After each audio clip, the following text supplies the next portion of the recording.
Maintenant, quand donc j'étais avec mon jardin, là, qu'on commence éventuellement ou qu'on change, donc du coupe-vent du côté du froid, donc nord et est surtout par ici. On peut mettre des fruitiers, des buissons à petits fruits ou des buissons d'ornement, n'importe ce qu'on veut. Hein. On peut mettre aussi des buissons qui donneront des baies pour les oiseaux, etc. Donc là, il faut savoir quand même que le côté nord, chez toi, c'est le côté sud de ton voisin. Donc il ne faut pas non plus le mettre dans l'obscurité. Avec des arbres qui vont devenir très grands et toujours quand même garder la limite, la distance minimum pour planter. Donc une haie de 2 mètres à peu près sur Moucron et certains endroits ça peut varier vis-à-vis de ce que la commune a décidé. C'est 50 cm pour une haie de 1,80 m, 2 mètres de haut. Tout ce qui vient plus haut doit être au moins mis à, je crois que c'est 2 mètres. Donc ça c'est la règle générale. Donc c'est pas trop. Ça dépend des endroits. Ça dépend.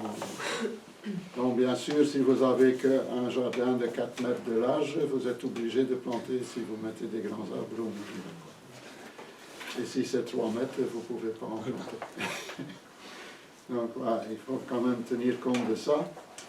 Maintenant, si vous mettez des fruitiers, aussi bien pommes, poires, cerises, prunes, etc., toujours essayer d'avoir plusieurs variétés dans la même catégorie. Donc, plusieurs pommiers, au moins 2, plusieurs pruniers, au moins 2, etc.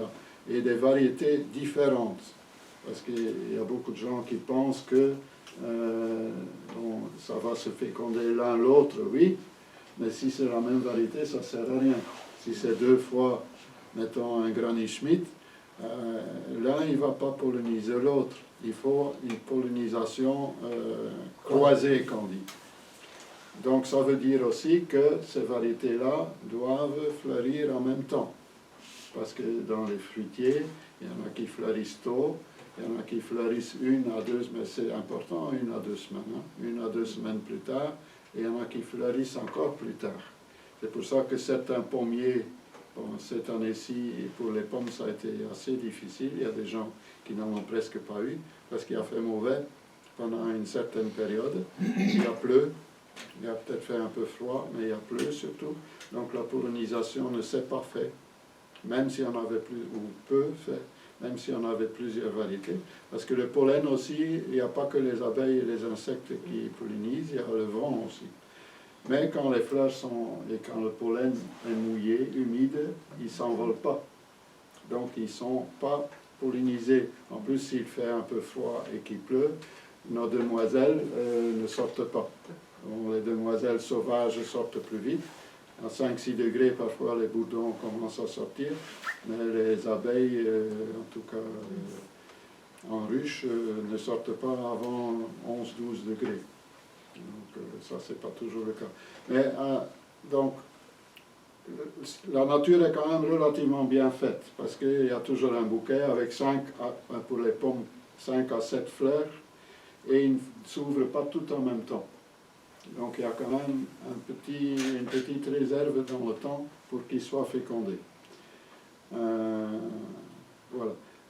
Là aussi, parfois, c'est sur le moment de les utiliser, de mûrissement, que c'est important d'acheter une variété qui mûrit plus tôt, une un peu moins tôt et une un peu plus tard pour avoir des pommes un peu échelonnées. Dans un petit jardin, je dirais, il faut absolument mettre des buissons. Maintenant, des pruniers buissons, des cerisiers buissons, ça existe, mais ça fait quand même des arbres qui vont faire au moins 3 mètres, 4 mètres. Et ils n'aiment pas d'être taillés. Donc il faudra peut-être arquer les branches pour qu'ils restent plus courts sans tailler. Quoique tailler en verre, c'est pas grave. Mais surtout ne pas tailler en hiver, les pruniers, les cerisiers. Là, vous avez de grandes chances que dans 2 ou 3 ans, l'arbre est mort, parce qu'il y a une gommose qui se fait, Donc c'est la sève qui sort et ils n'apprécient pas du tout ça. Donc c'est même mortel après un certain temps. Voilà, les pommiers, les poiriers n'ont pas ce problème-là. Donc eux, et dans les livres, 90% des livres, même 99% des livres, 99% pour les Français, disent qu'il faut tailler en hiver. Nous, on préconise quand même toujours la taille, surtout en été. Et peut-être une taille un peu de rattrapage en hiver, mais une taille en été a beaucoup d'avantages. La fructification se fera plus vite, la plaie se cicatrise beaucoup plus vite parce qu'il fait chaud. Il y a un tas de raisons, bon, je ne vais plus rentrer tout à fait dans ça, sinon je suis encore une fois parti pour une demi-heure, mais vous pouvez trouver ça quand j'ai parlé de la taille des arbres fruitiers. Donc il y a moyen pour celui qui n'a pas taillé ses pommiers, ses poiriers, de les tailler maintenant, en hiver. Donc voilà. Les grosses tailles, c'est toujours mieux quand il fait chaud et bon, que ça cicatrise très vite. Et toujours tailler juste après un nœud. Un nœud, c'est un endroit où il y a eu une feuille, où qu'on voit encore un petit cercle. Et laisser pas beaucoup, 1 cm quand c'est des petites tailles, peut-être 2 cm quand c'est des plus grosses tailles, parce que sinon, là, le bourrelet qui est là, qui est peut-être petit, qui est peut-être plus gros quand c'est une grosse taille, va continuer à vivre et va fermer la plaie. Un peu à la fois, ça va se refermer. Si on taille plus haut, ce bourrelet ne pourra pas fermer. Donc le bout qui reste, il va mourir, il va pourrir et il risque d'affecter la branche sur laquelle on a taillé. Donc voilà. À mon avis, c'est surtout au moment qu'on cueille les fruits, encore une fois, qu'on peut couper les grosses branches. Bon, maintenant, s'il y a des fruits partout et que vous n'êtes pas à quelques fruits près, il ne faut pas nécessairement attendre cette période-là. Sinon, c'est quand même bête de couper les branches avec les beaux fruits qui sont encore trop petits, qui ne vont jamais mûrir, que de les prendre, bien sûr, les pommes et les pois, c'est souvent septembre, octobre, donc c'est déjà fin de saison pour faire ça. Il y a des variétés autofertiles, mais ne vous leurrez pas, un autofertile va toujours produire plus et mieux quand il y a aussi un croisement de pollinisation. Donc il va avoir aussi de l'avantage d'avoir d'autres variétés dans le même fruit qui sont plantées à proximité. Il faut savoir quand même que les abeilles, ils font jusqu'à 2 km pour aller se nourrir, donc ils peuvent venir d'un voisin, etc. Donc il ne faut pas nécessairement planter les arbres les uns contre les autres pour que ça se fasse. Pour le vent, oui. Le vent, il ne va pas ramener du pollen de 2 km jusque chez vous, ou vraiment très peu. Donc pour le vent, c'est mieux qu'il ne soit pas trop loin. Voilà. Maintenant, ce qui est important aussi, c'est de ne pas nécessairement acheter ces fruitiers dans une grande surface ou une jardinerie qui est que revendeur. Parce que bon, le commerce étant ce qu'il est, dans ceux qui produisent les poiriers, les pommiers pour la grande distribution, il faut que ça soit rentable et le plus rentable possible. Donc ils greffent souvent sur du bois qui va donner des arbres forts. Parce qu'ils peuvent les vendre déjà 1 an plus vite. Et en jardinerie, ça les intéresse parce que c'est déjà un grand arbre. Celui qui ne s'y connaît pas, il va dire « Ah ouais, mais ils sont beaux ». Tandis que si vous allez chez quelqu'un qui s'y connaît bien et qui est pépiniériste dans les fruits, il va les greffer sur différents pieds. Certains, il y a des variétés, ça dépend de la grandeur aussi de la pépinière et tout ça, c'est pas toujours le cas, mais certains vont avoir 2 possibilités, voire 3 de porte-greffe. Donc un qui va être par exemple celui qu'on a utilisé ici avant, le M9, donc c'est un qui, pour les pommes, hein, c'est un qui fait des arbres vraiment petits, qui les garde vraiment petits. L'inconvénient c'est que, comme il est petit, les racines sont petites, donc il ne s'implante pas très profondément. Et on constate avec les étés fort secs qu'on a et qu'on risque d'avoir de plus en plus, que c'est peut-être un peu juste. Il faut en tout cas pailler le sol. Pour ces arbres-là, absolument pailler le sol, hiver, printemps, été, automne. Voilà.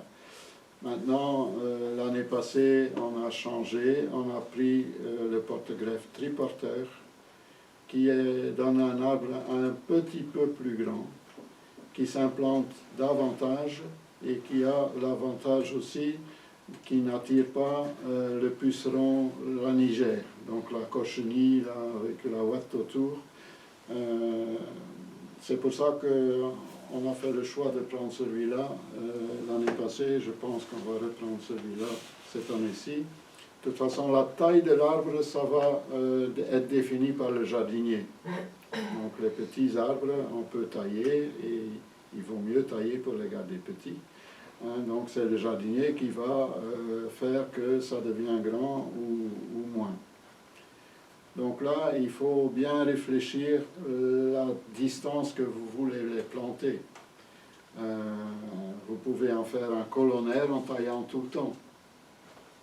Il existe des colonnaires qui poussent comme ça à cause du porte-greffe et ce qu'on a greffé dessus. On sait faire plus ou moins la même chose avec un autre, si ce n'est pas un qui devient très vigoureux, donc un qui pousse moins fort, et le tailler assez court. À ce moment-là, on peut rapprocher les variétés. Tout ça dépend de ce qu'on veut.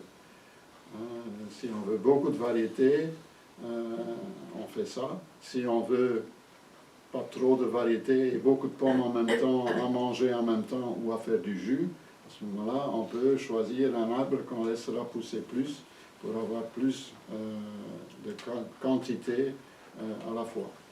Mais l'inconvénient, c'est que c'est toutes les mêmes. Si une année ça rate, ben, on n'a rien. Bon. Les goûts dans la famille, c'est pas toujours les mêmes non plus. Il y en a qui aiment plus sucré, il y en a qui aiment plus un peu sûr, etc. Il y en a qui conservent plus longtemps que d'autres. Donc tout ça, c'est un choix à faire. Voilà. Alors, les petits fruits, c'est la même chose. Hein. Une fécondation croisée va toujours donner de meilleurs résultats aussi. Même les groseilles, les cassis, etc. Vont donner une meilleure récolte et des fruits plus beaux aussi. Hein.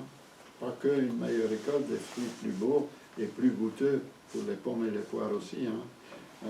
Donc avec une fécondation croisée. Les myrtilles américaines, là, donc les myrtillers qui viennent en buisson, ne poussent pas très vite et là c'est obligatoire d'avoir minimum 2, même 3 différentes variétés pour avoir une bonne production. Donc ça c'est fort important. Mais là encore, il faut essayer d'aller chez le professionnel qui s'y connaît et avoir des variétés qui fleurissent aussi en même temps. Ça c'est fort important. Avant on aurait chez Kreuzbessen-Prouftijn, là maintenant malheureusement il a arrêté. Mais lui, il savait te dire, ben, tel et tel vont bien ensemble, tel et tel vont bien ensemble aussi, mais pas nécessairement avec les autres. Donc c'est important. Parfois, on peut peut-être trouver aussi sur Internet un peu des informations là-dessus, mais il faudra chercher plus fort. Oui, ce que j'ai oublié de dire, j'avais fait un petit dessin, du coup je vois le petit dessin. Quand on fait les haies fruitières, par exemple, mon jardin, il fait ça. Si le nord est là, ben, je vais faire ma haie ici. Mais alors, l'est est par ici. Donc à ce moment-là, je peux mettre, par exemple, les pommiers, les poiriers, les cerisiers, tout ce que je veux de ce côté-là. Et alors je peux faire des haies qui font coupe-vent aussi pour le vent de l'Est avec les petits fruits. Et à chaque fois laisser une bonne parcelle pour savoir cultiver entre deux. En même temps, ça donnera un petit peu d'ombre aussi en été. Parce que beaucoup, dans le temps, on ne devait pas tenir compte de ça, de l'été. On tenait compte surtout de l'hiver et du printemps et de l'automne. Maintenant, on doit aussi tenir compte des étés avec un soleil qui brûle tout. Donc, c'est une autre façon déjà de réfléchir. Mais là, on peut aussi combiner des légumes qui viennent plus haut, par exemple les petits pois à rame, les haricots à rame, le maïs, les topinambours et un tas de choses qui, au printemps, laisseront passer le soleil, parce qu'ils ne sont pas encore là, ou ils commencent à peine à pousser, et qui, en plein été, vont faire un petit peu un ombrage pour ce qui s'ensuit. On peut même le faire avec les potirons. Un potiron planté contre un grillage et l'attacher de temps en temps dans le grillage va donner une ombre derrière et on va donner des fruits bien propres du moment qu'on les soutient un peu quand c'est vraiment des gros volumes, mais ça tient quand même relativement bien pour qu'ils ne tombent pas. Et là je pense surtout aussi aux fraises. Quand vous mettez des fraises, au printemps, ils ont besoin de beaucoup de soleil, plus de chaleur. En été, ils brûlent. Hein.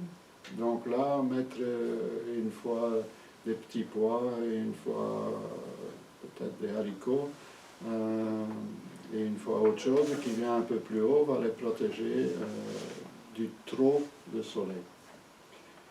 Pour les arbres, comme je suis encore un petit peu, et bon, sinon on peut aussi mettre des petits fruits, et si on veut, on met des arbres comme ça, mais bon, ça va prendre quand même plus de hauteur, et quoique les groseilliers viennent 2 mètres de haut aussi, hein.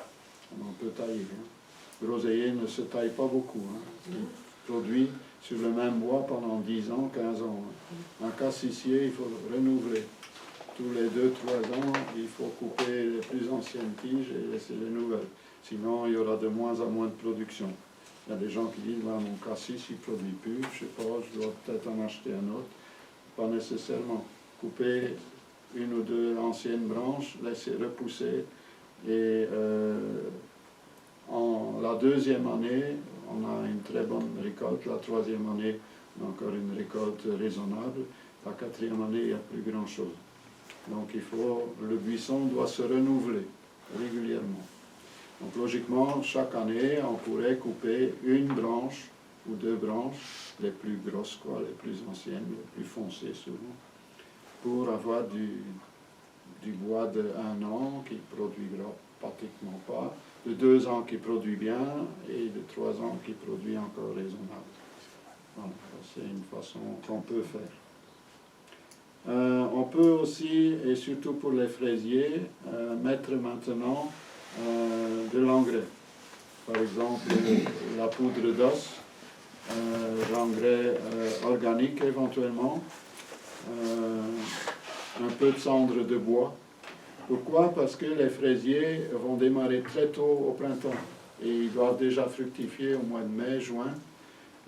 Si on met qu'au mois de février, ces choses-là n'auront pas le temps de se décomposer avec la vie du sol. Surtout en hiver, il fait déjà froid, donc la vie du sol est déjà moins forte.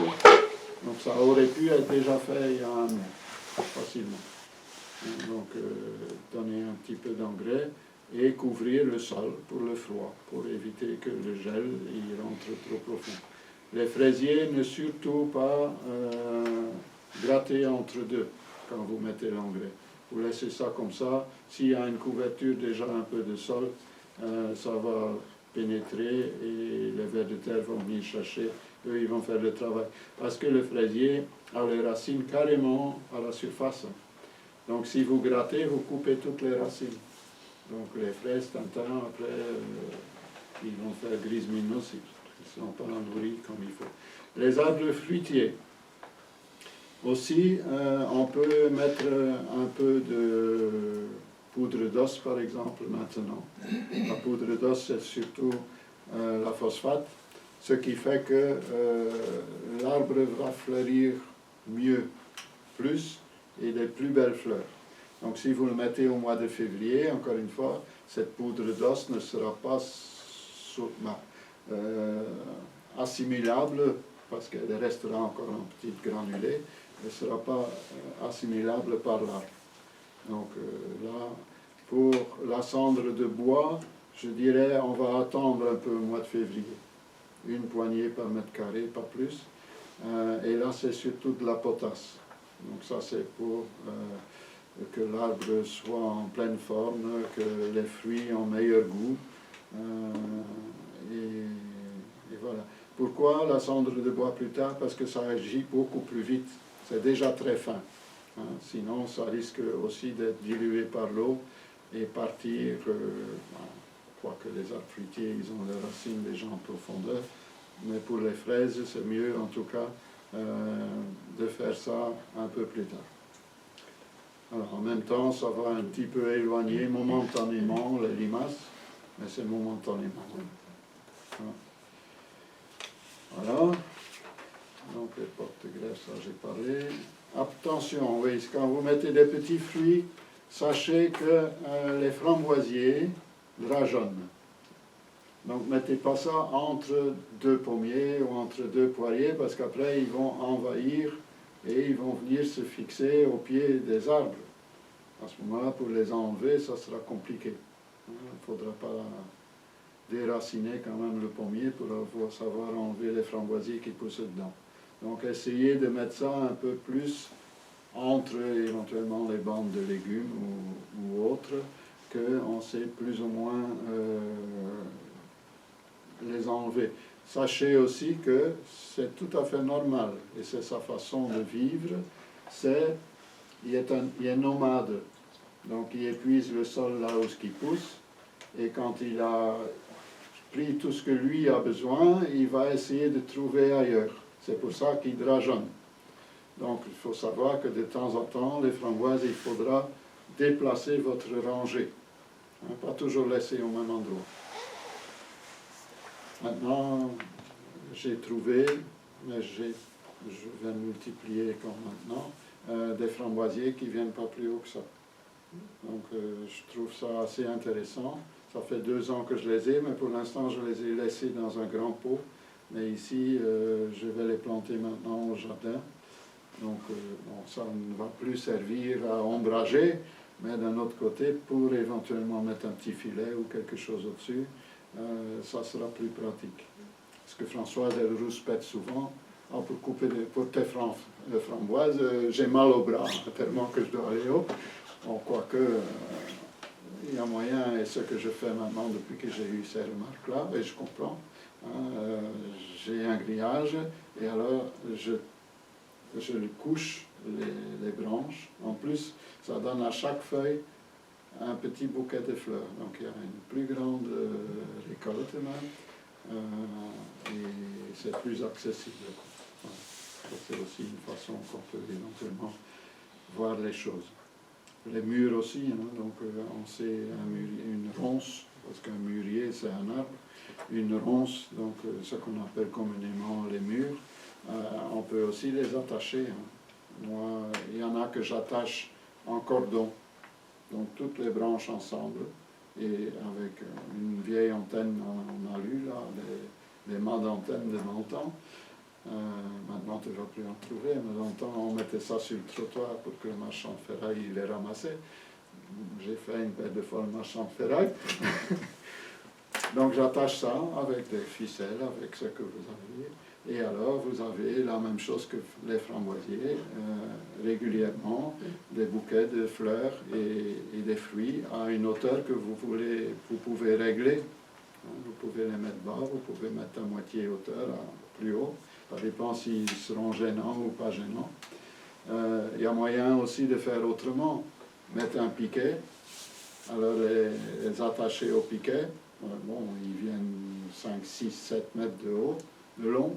Donc à ce moment-là, on les fait retourner faire attention, pas croquer trop. Hein, on les fait retourner, on les refait retourner. On peut aussi mettre 2-3 tuteurs et bon, ils vont de là et ils vont au troisième. Ceux du troisième, ils vont aller par là. Et vous allez avoir aussi vos fruits plus groupés. Donc plus facile pour y arriver, pour cueillir. Il faut mettre qu'une fois l'échelle, tandis que les autres, ben, il ne faut même plus d'échelle. Moi j'en ai devant mes fruitiers à peu près à cette hauteur-là. J'en ai un aussi à cette hauteur-là. Là où ça gênait, j'en ai aussi plus haut. Et alors là, il faudra l'escabelle. Chacun il fait un peu comme il veut. La même chose que la vigne. Hein. On l'attache où ce qu'on veut, à la hauteur qu'on veut. On laisse pousser la longueur qu'on veut. On laisse pousser une branche, 2 branches. On fait tout ce qu'on veut avec une vigne aussi. Voilà. Ça, je vais peut-être parler de la taille de la vigne en janvier, février, comme souvent. Voilà. Un petit fruit.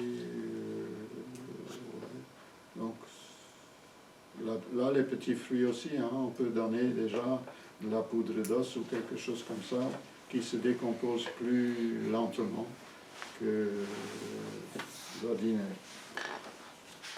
Bon, pour une fois, je n'ai pas donné les informations au début, j'ai oublié. Mais il n'y en a pas beaucoup. Donc, au niveau du secrétariat, Monique, elle y va. Hein. Presque tous les jours, du matin au soir, elle est occupée pour maintenant retravailler l'inventaire qui a été fait. Il y a toute une équipe, 2-3 personnes qui ont fait des semis d'essai pour voir si les semences sont encore valables. Donc on a déjà jeté d'office une série. Maintenant on jette à fur et à mesure qu'on voit que ça ne pousse pas. Donc là, pour les gens qui viennent chercher, c'est la première année qu'on fait ça. Hein. On n'a jamais fait ça. C'est quand même plus sérieux et on a, je ne vais pas dire 100% de réussite, mais on a quand même 90-90% plus de chances que ça pousse, ça lève. Ce n'est pas toujours les semences qui sont en tort, hein. C'est parfois aussi la main.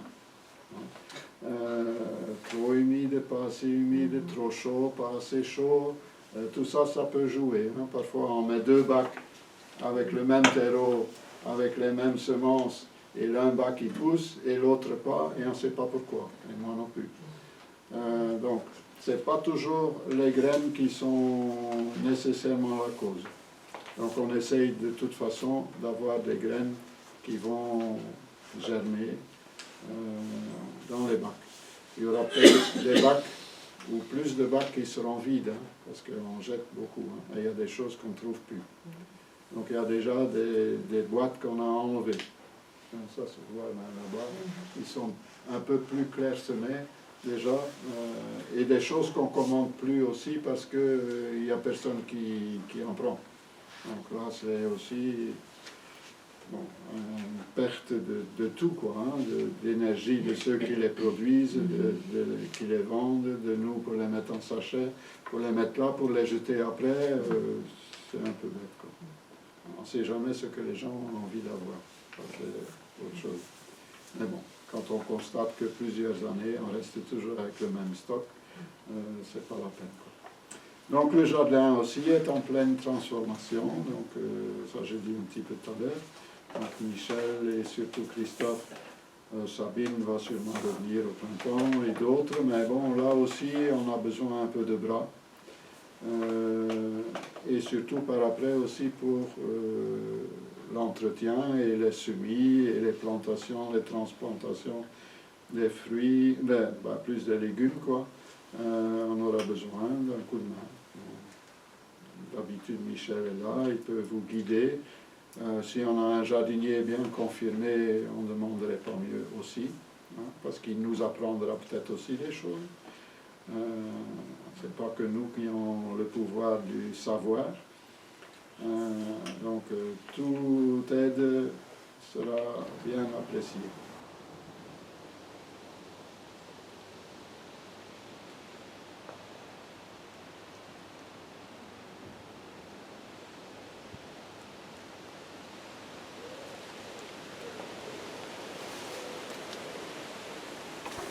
au jardin des fraternités ouvrières. On a commencé à élaguer quelques arbres pour récupérer un peu plus de lumière. Donc, près de la serre, mais aussi pour libérer une parcelle pour essayer de mettre autre chose. Les arbres devenaient très grands et se gênaient mutuellement. Et pour essayer d'avoir à nouveau des fruitiers qui portent des fruits, un peu comme on a fait ici avec ceci. Donc ici, ils étaient grands aussi. Et voilà, celui-ci aussi. Voilà, et il reporte des fruits.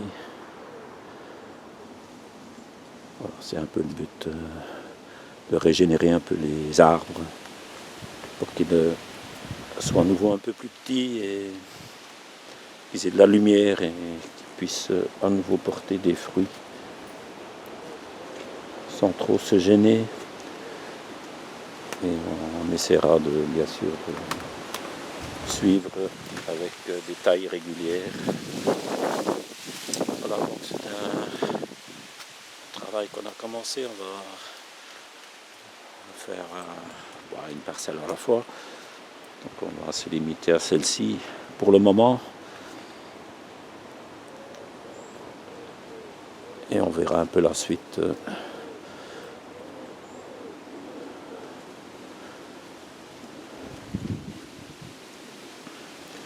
Voilà, malgré tout, on va garder le caractère jardin-forêt.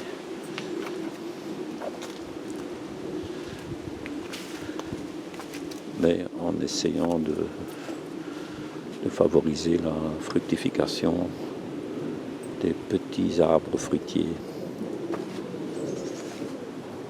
Éventuellement aussi implanter des petits fruits entre deux.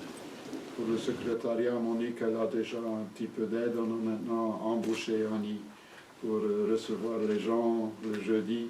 Parce que Monique devait à chaque fois arrêter ce qu'elle était occupée, elle ne savait jamais avancer dans ce qu'elle était occupée de faire. Donc voilà, bon, en été on verra si on y va plutôt préférer aller au jardin. Mais bon, c'est maintenant en hiver qu'il y a le plus gros de travail pour Monique aussi, hein, avec les commandes à réaliser. On a passé aussi toute une après-midi pour voir qu'est-ce qu'on va commander, etc. Et on n'a pas fini, hein, on a fait un tiers de tous les sachets. Donc rien que ça déjà prend énormément de temps. Voilà, donc il faut aussi voir où est-ce que c'est intéressant, où est-ce qu'on les trouve. Il y a un tas de choses qui viennent en compte. Il y a par exemple des choses qu'on trouve que au Canada. Mais au Canada, c'est pratiquement impossible de les faire venir, parce que les douanes sont tellement strictes que c'est pas possible. Donc ces variétés-là, en tout cas, ils sont en stand-by jusqu'à ce qu'il y ait un producteur par ici, peut-être qui va une fois les mettre dans le circuit de retour, parce qu'ils ont été dans le circuit. Hein. Donc tout ça, donc la liquidation des graines, donc on récupère aussi, donc il faut, comme la boîte là, c'est tout des graines, et ça c'est une toute petite partie, hein, des graines qui sont plus valables. Donc on récupère les petits sachets. Il y a aussi toute une équipe le jeudi après-midi et le lundi matin. Pour l'instant, ça sera les deux lundis qui viennent, donc demain et le lundi d'après, de 9h à midi. Donc on travaille de tout, un peu de tout, au jardin, ici, par là. Hein, donc il y a aussi une petite équipe qui fabrique les sachets. Mon épouse qui fait ça presque tous les jours à la maison. Et alors elle vient aussi le lundi matin pour montrer comment il faut faire. Et bon, ils font ça en équipe, un peu à la chaîne. L'un il fait le découpage, l'autre il fait le collage, etc. Ouais. Donc ça peut se faire aussi. Donc voilà, on a besoin de gens c'est votre association. Donc, les gens qui savent, qui n'habitent pas à 500 km d'ici, et qui ont le temps et envie, on n'oblige personne, hein, il n'y a personne qui est obligé, seront les bienvenus. Voilà, je vais laisser le temps et la parole à Michel.